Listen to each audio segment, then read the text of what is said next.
Hey, in this video we are going to remove the rear wheel of a Yamaha R1.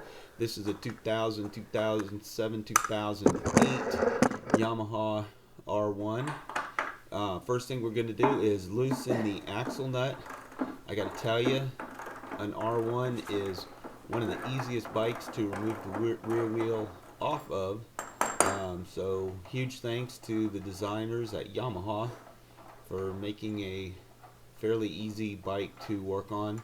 Uh, we just remove the axle nut, um, pull that little spacer out. That spacer is used for adjusting your chain.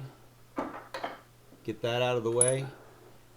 And then we just need to push the axle out of the hub and out of the swing arm. It's out on the ground. If that axle had grease on it, it would have been a lot easier.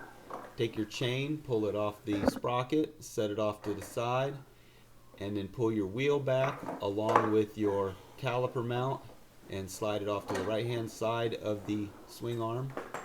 Anything you pull out of the hub, make sure you put everything off the right side to the right side, everything off the left side to the left side.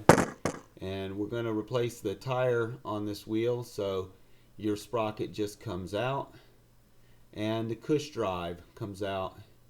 And that's all there is to it, to taking the rear wheel off of your R1.